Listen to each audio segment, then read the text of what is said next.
Hi. അപ്പോൾ നമ്മൾ കഴിഞ്ഞ ദിവസം വിശാഖപട്ടണം വളരെ ക്യുക്കായിട്ട് ഒരു പകലുകൊണ്ട് കണ്ട സ്ഥലം എല്ലാവരും വീഡിയോ കണ്ടല്ലോ. അപ്പോൾ അതിൽ 2 മ്യൂസിയമാണ് മെയിനായിട്ടുള്ളത്. ഒന്ന് INS കുർസുറ സബ്മറൈൻ മ്യൂസിയവും പിന്നെ ഒന്നൊരു TU-142 എയർക്രാഫ്റ്റ് മ്യൂസിയം ആണെന്ന് പറഞ്ഞല്ലോ. അപ്പോൾ ഈ മ്യൂസിയത്തിൻ്റെ ഉൾഭാഗം എങ്ങനെയാണ് ഈ ഒരു സബ്മറൈൻ പിന്നെ എങ്ങനെയാണ് ഒരു യുദ്ധവിമാനം എന്നുള്ളത് കാണിക്കാനുള്ള ഒരു ഷോർട്ട് വീഡിയോ ആണ് ഇന്ന് ഇടുന്നത്. അപ്പോൾ എല്ലാവർക്കും ഈ 2 മ്യൂസിയം വീഡിയോയിലേക്ക് സ്വാഗതം.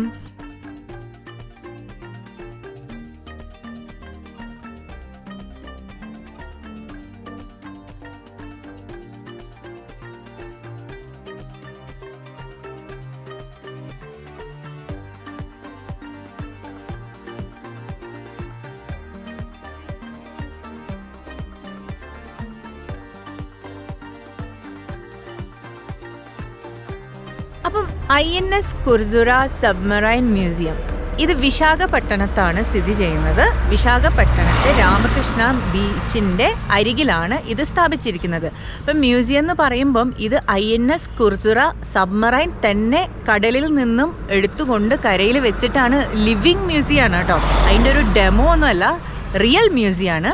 അപ്പോൾ ഒരു സബ്മറൈൻ എന്താണ്, സബ്മറൈൻ്റെ ഉള്ളിലെ ലൈഫ് എങ്ങനെയാണ്, സബ്മറൈൻ്റെ നമ്മൾ കടലിലൂടെ സബ്മറൈൻ പോകുന്ന വീഡിയോസും പിന്നെ യുദ്ധസമയത്ത് സബ്മറൈൻസിനെ പറ്റിയൊക്കെ നമ്മൾ കേൾക്കുമെങ്കിലും ഒരു സബ്മറൈൻ ലൈഫ് എന്താണെന്ന് മനസ്സിലാക്കണമെങ്കിൽ ഇന്ത്യയിൽ ഒറ്റ സ്ഥലത്തെ ഇത് നമുക്ക് കാണാൻ പറ്റുള്ളൂ. അതാണ് വിശാഖപട്ടണം. അപ്പോൾ സൗത്ത് ഈസ്റ്റ് ഇന്ത്യയുടെ നാവൽ ഹെഡ്ക്വാർട്ടർ ഏരിയ കൂടെ ആയതിൻ്റെ ഒരു പ്രത്യേകത കൂടെ ഉണ്ട് ഇത് ഇവിടെ സ്ഥാപിക്കപ്പെടാൻ കാരണം.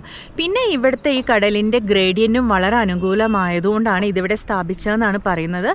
ആദ്യം ഇത് നമ്മുടെ ചെന്നൈ മെറീന ബീച്ചിൽ സ്ഥാപിക്കാൻ വേണ്ടിയിട്ടായിരുന്നു ഒരു ആലോചന ഉണ്ടായിരുന്നത്. പക്ഷേ വിശാഖപട്ടണക്കാരത് വിട്ടുകൊടുത്തില്ല, അവരവിടെ അത് സ്ഥാപിച്ചു. അങ്ങനെ നമുക്കെല്ലാവർക്കും അത് ചെന്ന് കാണാനും പറ്റും.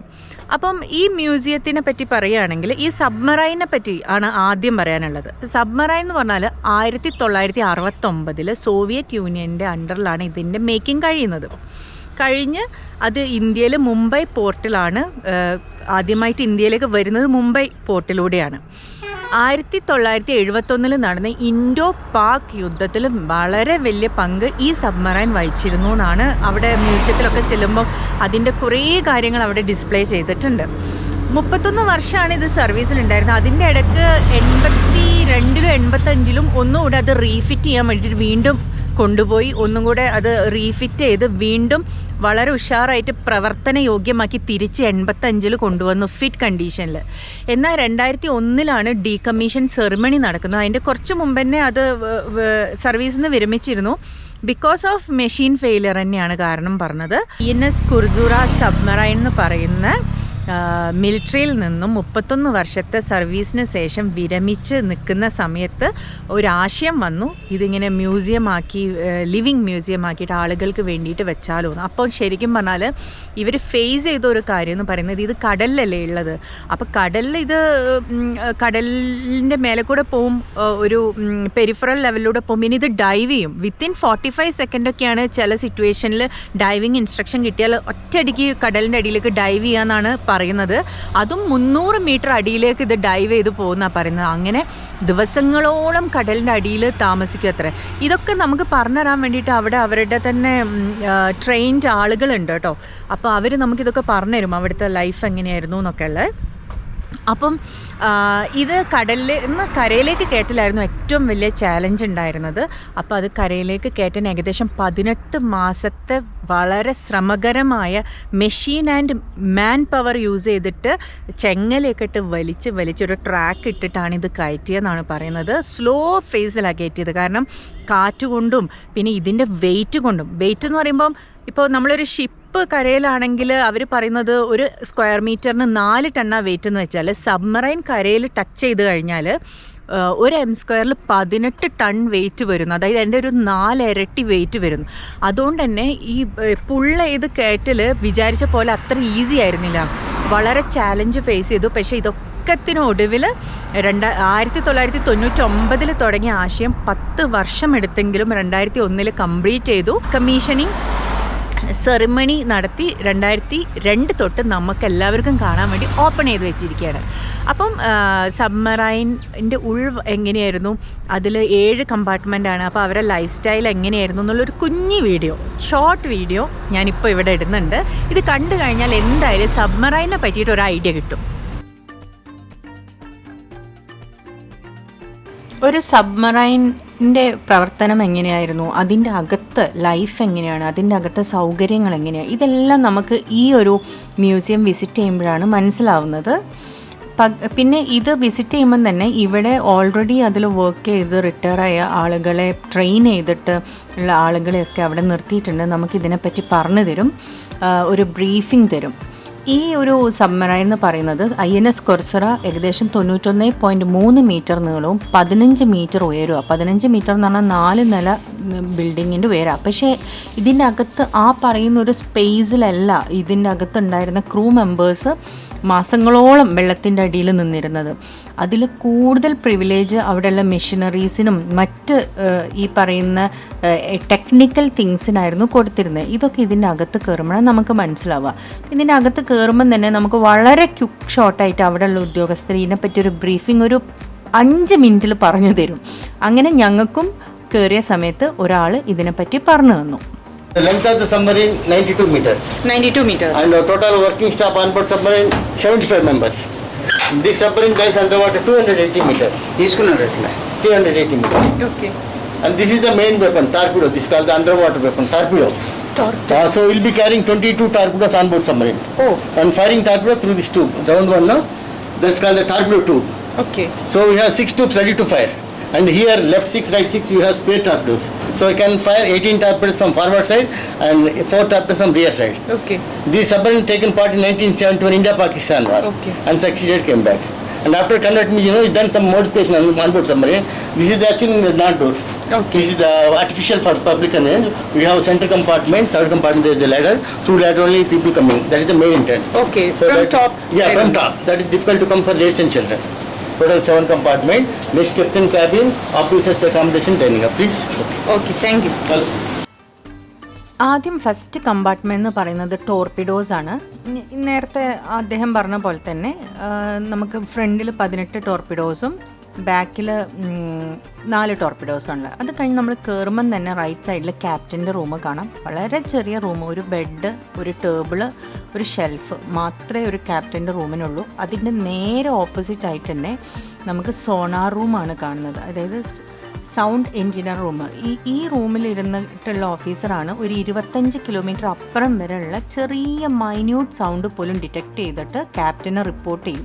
അതാണ് എന്തെങ്കിലും ത്രെറ്റ്സ് ഉണ്ടെങ്കിൽ നമുക്ക് ഐഡൻറ്റിഫൈ ചെയ്യാൻ പറ്റുന്ന ഒരു മാർഗം. ഇതൊരു ട്രെയിൻ പോലെയാണ് കേട്ടോ. അതിൻ്റെ തൊട്ടപ്പുറം ഇപ്പുറമാണ് ഒക്കെ അറേഞ്ച് ചെയ്തത്.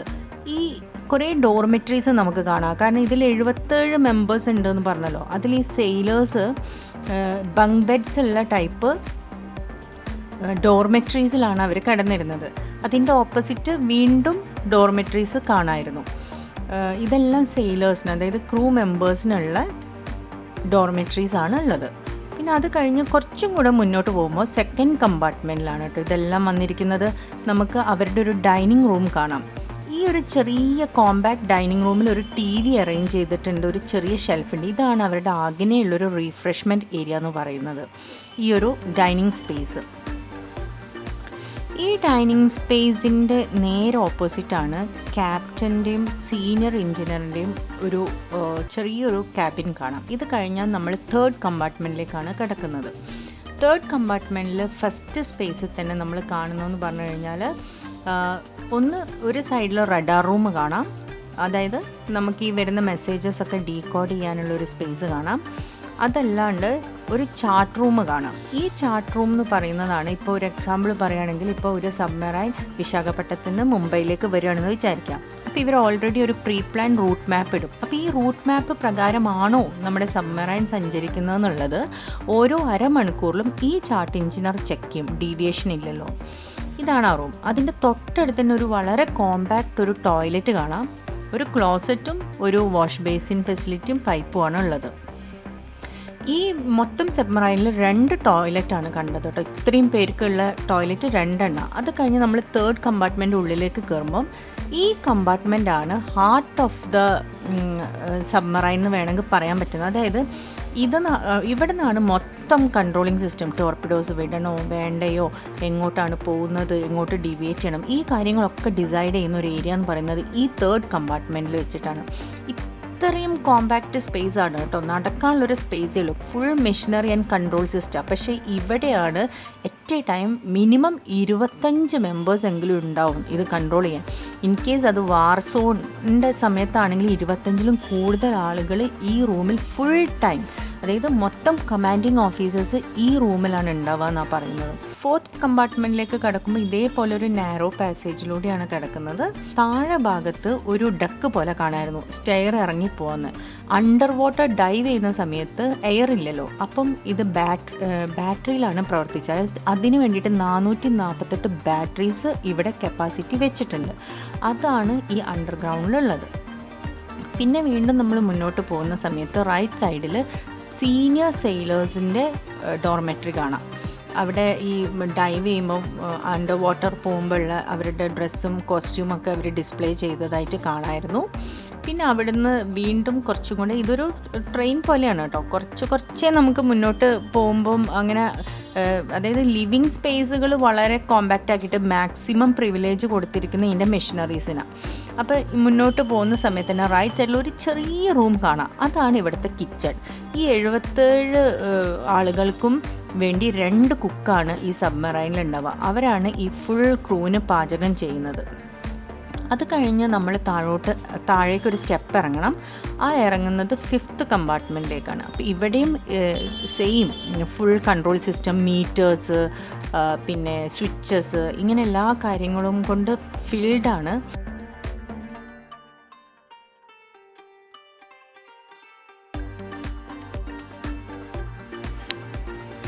പിന്നെ കാണാൻ പറ്റുന്നത് ഈ എഞ്ചിൻ റൂമാണ് 5th കമ്പാർട്ട്മെൻറ്റിലുള്ളത്. മെയിൻലി 3 എഞ്ചിൻസാണ് ഈ സബ്മറൈൻ പ്രവർത്തിക്കാൻ വേണ്ടിയിട്ടുള്ളത്. അപ്പോൾ അതിന് വേണ്ടി ഒരു റൂമുണ്ട്. ഈ റൂമിൽ ഇത് മോണിറ്റർ ചെയ്യാനും എപ്പോഴും ചെക്ക് ചെയ്യാനൊക്കെ വേണ്ടിയിട്ട് സ്റ്റാഫ്, അതായത് നമ്മുടെ ക്രൂ മെമ്പേഴ്സ് ഉണ്ടാവും. ഈ റൂമിൽ ഭയങ്കര നോയ്സ് ആയിരിക്കും എന്നാണ് പറയുന്നത്. പക്ഷേ കുറച്ച് കഴിയുമ്പോഴേക്ക് ഇവർ ഇതായിട്ട് അഡ്ജസ്റ്റ് ആവുന്നു. ശരിക്കും പറഞ്ഞാൽ ഭയങ്കര നോയ്സ് ആയിരിക്കും. അതുമാത്രമല്ല 40 മുതൽ 42 ഡിഗ്രി ടെമ്പറേച്ചർ ഫുൾ ടൈം ഈ റൂമിലുണ്ടാവും. ഇതൊക്കെ സഹിച്ചാണ് ഇത്രയും ദിവസങ്ങൾ ഇവർ വർക്ക് ചെയ്യുന്നത്. 6th കമ്പാർട്ട്മെൻറ്റിലേക്ക് കിടക്കുമ്പോൾ അഗെയിൻ നമുക്ക് അവിടെ ഒരു ടോയ്ലറ്റും ഒരു വാഷ് ബേസിനും കാണാം. ഇതാണ് 2nd ടോയ്ലറ്റ്. ഈ 2 ടോയ്ലറ്റ് ഇത്രയും പേർക്ക് ഷെയർ ചെയ്യാൻ വേണ്ടിയിട്ട് ഈ ഒരു സബ്മറൈനിലുള്ളൂ എന്നുള്ളതാണ് അടുത്ത കാര്യം. 6th കമ്പാർട്ട്മെൻറ്റിൽ ഈ പറയുന്ന മെഷീനറീസും control system, switch, DB box, meter box, ഇങ്ങനെയുള്ള എല്ലാം കഴിഞ്ഞിട്ട് നമ്മൾ നേരെ 7th കിടക്കും. അതാണ് ലാസ്റ്റ് കമ്പാർട്ട്മെൻറ്റ്. ഈ 7th കമ്പാർട്ട്മെൻറ്റിൽ ഈ പറയുന്ന എല്ലാ മെഷീനറി ഉണ്ടെങ്കിൽ ഇതിൻ്റെ പ്രത്യേകത എന്ന് പറയുന്നത് 4 ടോർപിഡോസ് ബാക്ക് സൈഡിലാണ് ഉള്ളത്. അതേപോലെ തന്നെ ഇവിടെ ഒരു ക്വിക്ക് എസ്കേപ്പ് ലാഡർ ഉണ്ട്. അപ്പോൾ അകത്തേക്ക് വരുന്ന ലാഡർ എന്ന് പറയുന്നത് 3rd compartment, heart of the submarine എന്ന് പറഞ്ഞ സ്ഥലത്താണ് ഉള്ളത്. ഇപ്പം നമ്മൾ കയറിയത് ടൂറിസത്തിന് വേണ്ടി പുതുതായി ഉണ്ടാക്കിയ ഡോറാണ്.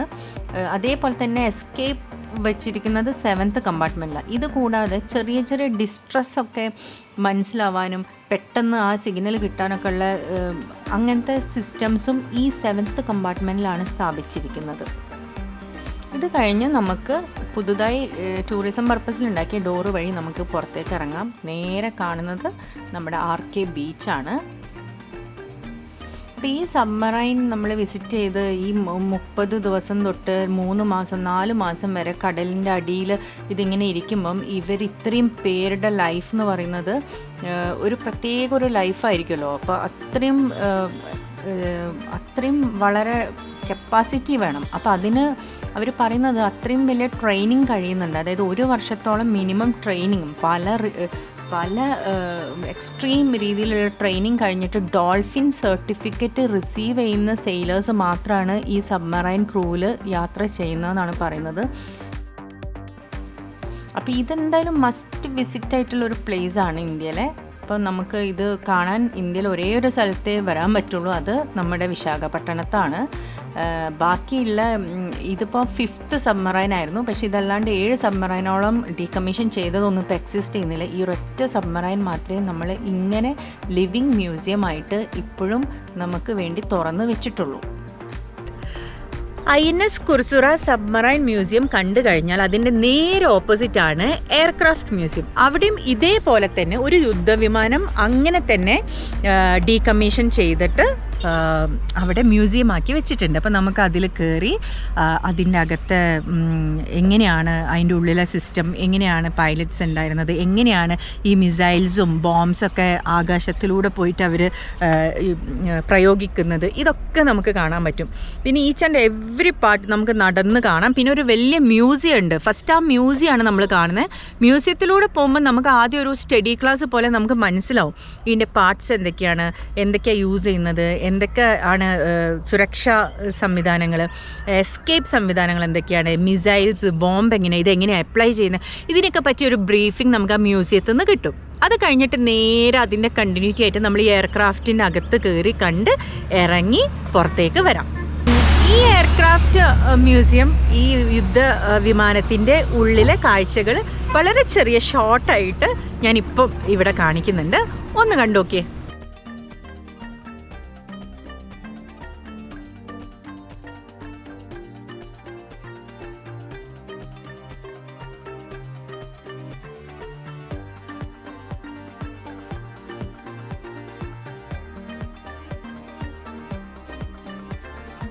നമ്മളിവിടെ എത്തി.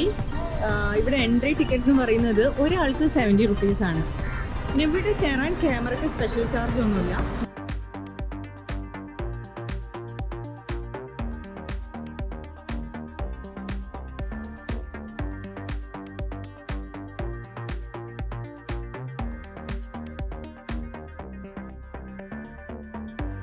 ബ്ലാക്ക് ബോക്സ് കരിപ്പൂർ വിമാനത്താവള അപകടത്തിൽ നമ്മളെപ്പോഴും കേട്ടില്ലേ ഒരു ബ്ലാക്ക് ബോക്സ് കിട്ടിക്കഴിഞ്ഞാൽ കിട്ടുമെന്ന്.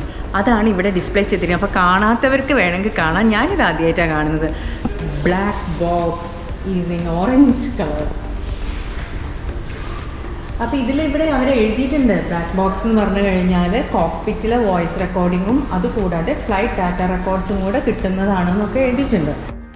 പിന്നെ നമ്മൾ അടുത്ത സെക്ഷനിലെത്തുമ്പോൾ ട്രെയിനിങ് സോണാണ്. സോ ഇന്ത്യൻ നാവി യൂണിഫോംസ് ആണ്.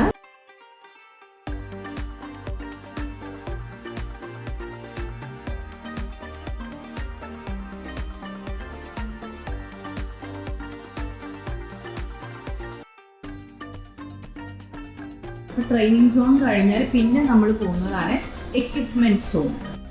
ഇതൊക്കെ കൂടുതൽ ടെക്നിക്കൽ എലമെൻറ്റ്സ് ആണെന്നാണ് മനസ്സിലാവുന്നത്. എയർ ബോട്ടിൽ, ഓക്സിജൻ ടാങ്ക്, ഒരു ഫ്ലൈറ്റിലുള്ള ടർബോ ജനറേറ്റർ, ഇതൊക്കെ ഇവിടെ എഴുതിയത് വെച്ചിട്ടാട്ടോ ഞാൻ വായിക്കുന്നത്. സോണോ ബോയ്, ഇതൊന്നും എനിക്കും അറിയില്ലായിരുന്നു, ഇവിടെ വന്നപ്പോഴാണ് മനസ്സിലായത്.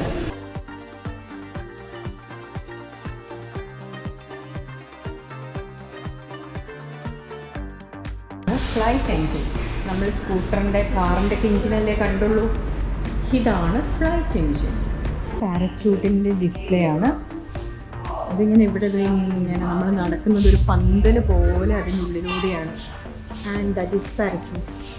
ടയർ, അപ്പോൾ നമ്മൾ കാണുമ്പോൾ ഇത്തിരി പോകുന്ന ടയറായിട്ടാണ് നമുക്ക് തോന്നുന്നത്. ഇനി വാർ സോണിൽ എങ്ങനെയാണ് എയർക്രാഫ്റ്റ് പ്രവർത്തിക്കുക എന്നുള്ളത് കാണിച്ചിട്ടുണ്ട്. അതിൽ ഇത് കണ്ടോ, പ്ലാൻ ബോംബ്. ഇതെന്ന് പറഞ്ഞു കഴിഞ്ഞാൽ ഈ സർഫേസിലൂടെയും അല്ലെങ്കിൽ അണ്ടർ വാട്ടർ ടാർജറ്റ്സിൽ പോകുന്ന സാധനങ്ങളുടെ മേലെ ഇത് മേലെന്ന് ഡ്രോപ്പ് ചെയ്തിട്ട് ഇത് നശിപ്പിക്കലാണ്. അപ്പോൾ ഇതിലിവരിവിടെ എഴുതി വെച്ചിട്ടുണ്ട് 6 ബോംബ് വരെ ഒരു കാർഗോ കമ്പാർട്ട്മെൻറ്റിൽ ക്യാരി ചെയ്യും. ഇതേപോലെ തന്നെ രണ്ടാമത്തെ മെത്തേഡ് മിസൈൽസ് ആണ്. അതെന്ന് പറഞ്ഞാൽ സബ്മെറൈൻ ഇല്ലേ, നമ്മളിപ്പോൾ കണ്ടില്ലേ അവിടെ ഡിസ്പ്ലേയിൽ കണ്ട സബ്മെറൈൻസ് വെള്ളത്തിന് അടിയിൽ കൂടെ പോകുമ്പോൾ ഒരു 600 മീറ്റർ താഴെ കൂടെയൊക്കെയാണ് പോകുന്നത്. ഒരു 80 കിലോമീറ്റർ സ്പീഡിലൊക്കെ ആണെങ്കിൽ ഈ എയർക്രാഫ്റ്റ് ഇങ്ങനെ മേലെ കൂടെ പോയിട്ട് മിസൈൽ അതിൻ്റെ മേലെ താഴേക്ക് ഇടും. അപ്പോൾ ആ മിസൈലാണ് എൻ്റെ പുറകിൽ കണ്ടില്ലേ ഈ വെച്ചിരിക്കുന്നത്.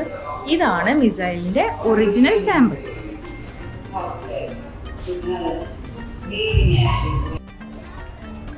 സോ നെക്സ്റ്റ് നമ്മളിതേ ആ കണ്ട എയർക്രാഫ്റ്റിലേക്ക് കയറുകയാണ് കേട്ടോ. അപ്പോൾ ഇങ്ങനെയാണ് സ്റ്റെയർ വഴി നമ്മളിങ്ങനെ കയറാം. ലിഫ്റ്റ് വേണ്ടവർക്ക് ലിഫ്റ്റിലും കയറാം കേട്ടോ. ഇതൊരു സോവിയറ്റ് റഷ്യൻ മാരിടൈം ആണ്. ഇത് ഇൻട്രൊഡ്യൂസ് ചെയ്തിരിക്കുന്നത് 1972 അതേപോലെ ഇത് റിട്ടയർ ആയിട്ടുള്ള വർഷം, അതായത് ഡീകമ്മീഷൻ ചെയ്ത വർഷം 2017 ആ വർഷം തന്നെയാണ് ഈ മ്യൂസിയം സ്ഥാപിച്ചതും. 29 വർഷത്തെ ഇന്ത്യൻ നാവൽ സർവീസിന് ശേഷമാണ് ഇത് ഡീകമ്മീഷൻ ചെയ്യപ്പെട്ടിരിക്കുന്നത്. ഓവറോൾ 30,000 ഫ്ലൈയിങ് അവേഴ്സാണ് ഈ എയർക്രാഫ്റ്റിൻ്റെ പേരിൽ റെക്കോർഡ് ചെയ്തിരിക്കുന്നത്.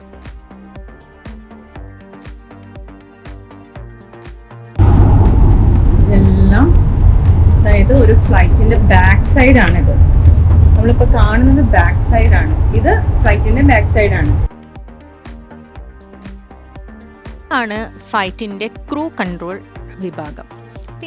യൂഷ്വലി ഒരു എയർക്രാഫ്റ്റ് ഫ്ലൈറ്റിൻ്റെ അകത്ത് മെയിൻലി ദ ബോസ് എന്ന് പറയുന്നത് ക്യാപ്റ്റൻ ആയിരിക്കും. പിന്നെ ഫസ്റ്റ് പൈലറ്റ് ഉണ്ടാകും. അതുകൂടാതെ ഈ സിഗ്നൽസൊക്കെ ലിസൺ ചെയ്യാൻ വേണ്ടിയിട്ട് ഒരു മെമ്പർ ഉണ്ടാകും. പിന്നെ സബ്മറൈൻസിനെയൊക്കെ ഡിറ്റക്റ്റ് ചെയ്യാൻ വേണ്ടിയിട്ട് ഒരു സോണിക് പേഴ്സൺ ഉണ്ടാകും. പിന്നെ സീ കൺട്രോൾ ചെയ്യാൻ വേണ്ടിയിട്ട്, സീൻ്റെ ഭാഗങ്ങൾ കൺട്രോൾ ചെയ്യാൻ വേണ്ടിയിട്ടൊരു സീനിയർ നാവിഗേറ്റർ ഉണ്ടാകും.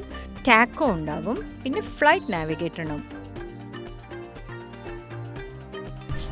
സോ അത് കഴിഞ്ഞ് നമുക്ക് ഇവിടെ ഫ്രണ്ട് ഗേറ്റിലൂടെ ഇറങ്ങാം.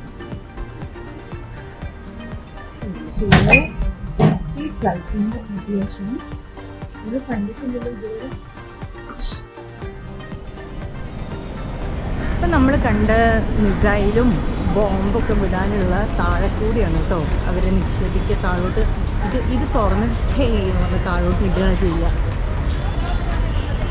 കണ്ടോ? ഇതിലൂടെ നോക്കിയാൽ തന്നെ കാണാം. കണ്ടില്ലേ? അവിടെ കാണാം നമുക്ക്. ടയറിന് വലുപ്പം കണ്ടോ? എൻ്റെ ഇത്രയുണ്ട് ടയർ. ഫ്രണ്ടിലെ ടയർ ചെറുതാണ്. നമ്മളവിടെ കണ്ടില്ലേ ഡിസ്പ്ലേ ചെയ്ത 2 ടയറിൽ, അതിൽ ചെറുതാണ് ഫ്രണ്ടിലെ ടയർ. കണ്ടില്ലേ?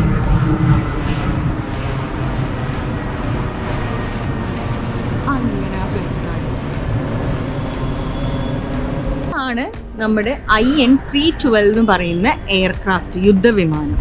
അപ്പോൾ അതിലെങ്ങനെയാണ് കമ്പോണൻറ്റ്, എങ്ങനെയൊക്കെയാണ് മിസൈൽ ഇടുക, എങ്ങനെയാണ് ബോംബിടുക, കമ്പോണൻസ്, പിന്നെ ഒരു രക്ഷാ വിമാനമായിട്ട് എങ്ങനെയാണ് വരിക, ഈ എല്ലാ ഡീറ്റെയിലും അവർ ഈ മ്യൂസിയത്തിൽ വെച്ചിട്ടുണ്ട്. വിത്ത് ഈ റിട്ടയർഡ് ആയിട്ടുള്ള ഫ്ലൈറ്റും അങ്ങനെ പറയാം. സർവീസിൽ നിന്ന് കഴിഞ്ഞ് സബ്മറൈൻ്റെ സാമ്പിൾ വെച്ച പോലെ തന്നെ ഫ്ലൈറ്റിൻ്റെ സാമ്പിൾ വെച്ചിട്ടുണ്ട്. അപ്പോൾ ഇതൊരു വേറെ തന്നെ എക്സ്പീരിയൻസ്. അങ്ങനെ നമ്മൾ പാസഞ്ചർ ഫ്ലൈറ്റിലല്ലാണ്ട് ഇങ്ങനെ ഒരു യുദ്ധവിമാനത്തിൽ കയറേണ്ട ഒരു സാഹചര്യം നമുക്ക് ഇല്ലല്ലോ. അപ്പോൾ അത് ഇങ്ങനെ ഒരു ഇതിൽ കയറാൻ പറ്റുമ്പോൾ നമുക്ക് ഇതിൻ്റെ ഉള്ളിലെ കാര്യങ്ങളൊക്കെ അറിയാൻ പറ്റും. അപ്പോൾ ഇത് രണ്ടുമായിരുന്നു മെയിൻ വിശാഖപട്ടണം ടൗണിൽ ഒരു ദിവസം ഉണ്ടായിരുന്ന ഒരു എക്സ്പീരിയൻസ് എന്ന് പറയാം, അനുഭവം. അപ്പം മെയിൻലി നമ്മൾ രാമകൃഷ്ണ ബീച്ചിൽ പോയി അവിടെ ഈ 2 മ്യൂസിയം ആയിരുന്നു സമയം സ്പെൻഡ് ചെയ്തത്. 2 മണിക്കായിരുന്നു തുറന്നത് കേട്ടോ. അപ്പോൾ 2 മണി വരെയുള്ള സമയം എന്ന് പറയുന്നത് നമുക്ക് വിശാഖ മ്യൂസിയവും പിന്നെ കൈലാസഗിരി ഹില്ലും പിന്നെ ബീച്ച് തന്നെ എക്സ്പ്ലോർ ചെയ്ത് കഴിഞ്ഞ് ഒരു ഉച്ചയായി കഴിഞ്ഞാൽ 2 മണിക്ക് ഇത് ഓപ്പൺ ചെയ്ത് കഴിഞ്ഞാൽ ഈ 2 മ്യൂസിയം കവർ ചെയ്ത് വരുമ്പം തന്നെ നമുക്ക് വൈകുന്നേരം ആവും. പക്ഷേ വല്ലാത്തൊരു എക്സ്പീരിയൻസ് ആണ് കിട്ടുക. കാരണം ഇത് രണ്ടും നമുക്ക് തീരെ പരിചയമില്ലാത്ത 2 കാര്യങ്ങളല്ലേ കാണാൻ കിട്ടുന്നത്. അപ്പോൾ അതിൻ്റെ ഒരു നല്ലൊരു രസമുണ്ടായിരുന്നു. അപ്പം നിങ്ങൾക്കും ഈ 2 മ്യൂസിയം ഇഷ്ടമായി എന്നാണ് ഞാൻ വിചാരിക്കുന്നത്. ഇപ്പോൾ സബ്മറൈൻ എന്താ, ഒരു യുദ്ധവിമാനം എന്താണെന്നൊരു ഐഡിയ കിട്ടിയില്ലേ? അതാണ് വിശാഖപട്ടണത്തെ ഈ 2 മ്യൂസിയം കൊണ്ട് എല്ലാവർക്കും ഉള്ള ഉപകാരം. പിന്നെ കുറേ കുട്ടികൾ വരുന്നുണ്ട്. അപ്പോൾ അവർ പറയുന്നത് കുട്ടികളെ വളരെ ഇൻസ്പയർ ചെയ്യാൻ കൂടെ വേണ്ടിയിട്ടാണ് അവരിത് വെച്ചിരിക്കുന്നത്. കാരണം ഈ ഫോഴ്സിലേക്ക് കുട്ടികൾ ജോയിൻ ചെയ്യാൻ വേണ്ടിയിട്ട് അവർക്കും ഈ യങ്സ്റ്റേഴ്സിനെയൊക്കെ ഇൻസ്പയർ ചെയ്യാനും കൂടെ ഉള്ളൊരു ഉദ്ദേശം ഇതിലുണ്ട് എന്നാണ് അവിടെ ഉള്ളവർ ഉദ്യോഗസ്ഥർ പറയുന്നത്. അപ്പോൾ എന്തായാലും ഇൻസ്പയർഡ് ആവും, ഒരു സംശയം വേണ്ട. നമുക്കും ഇൻസ്പയർഡ് ആവും. അപ്പോൾ ഈ വീഡിയോ കണ്ടിട്ട് നിങ്ങൾക്കും ഒരു ഇൻസ്പിറേഷനൊക്കെ വന്നോ? ഓക്കെ, അപ്പോൾ ഇതായിരുന്നു ഇന്നത്തെ വീഡിയോ. അപ്പോൾ വിശാഖപട്ടണം ഏകദേശം കഴിഞ്ഞു. വിശാഖപട്ടണത്തെ ഒരു ബേസിക് ഐഡിയ, വിശാഖപട്ടണത്തിൻ്റെ ഒരു കുഞ്ഞി പാർട്ടിൽ ഒരു ബേസിക് ഐഡിയ കിട്ടിയെന്ന് ഞാൻ വിചാരിക്കുന്നത്. അപ്പം ഇനി അടുത്ത വീഡിയോയിൽ കാണുന്നത് വരെ bye bye and like, share, subscribe മറന്നു പോണ്ട. Okay, by.